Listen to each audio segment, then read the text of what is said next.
Good morning, fourth class students. Myself Rajni Nanda, your SST teacher. Student, जैसा कि हमने कल lesson number 14 agriculture reading start की, जिसमें हमने राइस, वीट, मिलेट्स और पल्सेस के बारे में पढ़ा। आज हम आगे रीडिंग स्टार्ट करेंगे।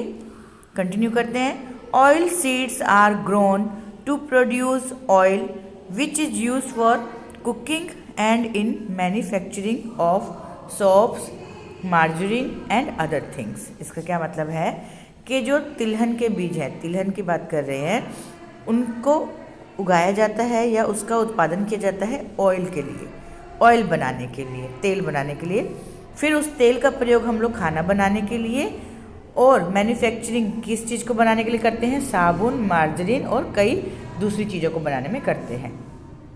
Groundnuts, mustard, linseeds, castor seeds, cotton seeds and sesame are the main oil seeds crops of India.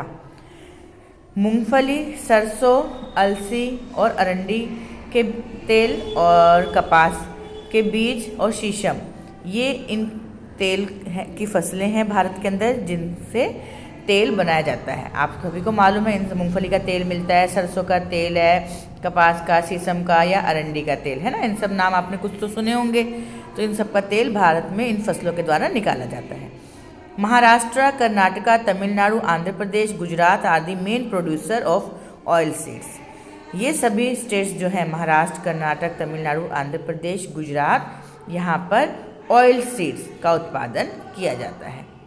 Gujarat is the largest producer of groundnuts in India. Gujarat state ऐसा है भारत के अंदर जहाँ पे मूंगफली, ग्राउंडनट्स का क्या मतलब होता है, मूंगफली का उत्पादन बहुत अधिक मात्रा में किया जाता है।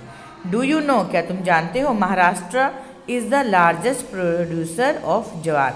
महाराष्ट्र जो है वो ज्वार के उत्पादन में भी सबसे बड़ा है, ठीक है, सबसे बड़ा उत्पादक है। शुगर केन, गन्ना, इसके बाद किसकी बारी आती है, गन्ने की। Sugar cane is widely grown in Uttar Pradesh, Maharashtra, Bihar and Tamil Nadu. Sugar cane मतलब गन्ना जो है वो अधिकतर कहाँ उगाया जाता है, उत्तर प्रदेश में, महाराष्ट्र में, बिहार और तमिलनाडु में। Sugar cane is a cash crop. गन्ना जो है वो एक नकदी फसल है। कैश का मतलब क्या है, नकदी फसल है। नकदी फसल क्या होती है कि जिसको हम लोग देखिए, जैसे गन्ना जिस रूप में उगा है उसको बस काटा और सेल कर दिया, उसके लिए हम उसको कोई और काम नहीं करना है। जैसे हम गेहूँ बोते हैं, उगाते हैं, तो फिर उसको मशीन के द्वारा गेहूं के दाने अलग किए जाते हैं ना, उसको फिर साफ़ किया जाता है, फिर बोरों में भरो, फिर पिसाओ, आटा बनाओ, तो कई प्रोसेस हैं जिसमें से गुजरना पड़ता है। लेकिन शुगर केन क्या है, कैश क्रॉप है। एज इट इज़ उसको जैसे उगाया है उसको सेल करके फिर हमें कैश मिल जाता है, तो इस तरह से हम इसको कैश क्रॉप कहते हैं, ठीक है।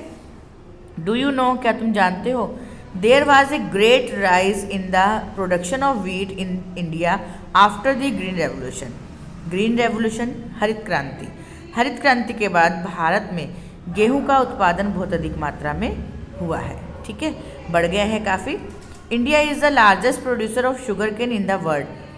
संसार में अगर बात करें तो भारत ही एक ऐसा सबसे बड़ा उत्पादक राज्य है, और देश है, जहाँ पे गन्ना उगाया जाता है। इसके बाद नेक्स्ट है कॉटन एंड जूट। कॉटन और जूट की बात कर रहे हैं कि कपास और jute are also cash crop. ये भी क्या है, नकदी फसलें हैं। दे आर फाइबर क्रॉप्स, और ये रेशेदार फसलें हैं। रेशेदार मतलब आप देखते हैं कि कॉटन कैसी होती है, कपास कैसा होता है, रुई की तरह ना, तो उसमें कई रेशे होते हैं, साइंस में आपने पढ़ा होगा। Gunny bags, clothes and carpets are made from jute. Jute से क्या क्या बनते हैं, बैग्स, ठीक है, क्लोथ्स कपड़े और carpets. West Bengal is the largest producer of jute in India. Paschim Bengal Bharat का सबसे बड़ा उत्पादक राज्य है जूट के लिए। It is also produced in Bihar, और जूट कहाँ पे प्रोड्यूस, उत्पादन किया जाता है इसका, बिहार में, उड़ीसा में और असम में। The jute industry earns the highest foreign exchange. जो जूट के उद्योग हैं वो हाईएस्ट फॉरेन एक्सचेंज मतलब सबसे ऊंचे, आप कह सकते हैं कि विदेशी आयात निर्यात में काम आते हैं, क्योंकि आप जूट की बहुत सी चीज़ें हैं जो हमारे देश से बाहर फॉरेन कंट्रीज़ में जाती हैं, तो वहाँ से हमें फिर अर्निंग होती है। ठीक है, कमाई होती है, तो इसलिए कह रहे हैं कि जूट इंडस्ट्री जो कारखाने हैं, उद्योग हैं, उनसे बहुत कमाई होती है हमें फॉरेन एक्सचेंज से। Therefore it is called the golden fibre of India, इसी कारण इसे हम जूट को क्या कहते हैं, भारत का सुनहरा रेशा।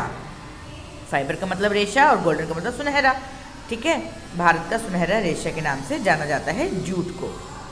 Do you know alluvial soil provides the base for the largest share of countries agriculture production.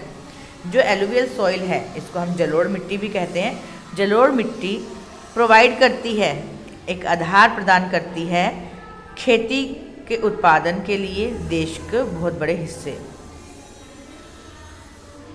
Cotton is used, इसके बाद कॉटन की बता रहे हैं, अभी हमने जूट के बारे में पढ़ा। Cotton is used for making cloth, कपास से क्या कपड़े बनाए जाते हैं, कपड़े बनाने में प्रयोग किया जाता है।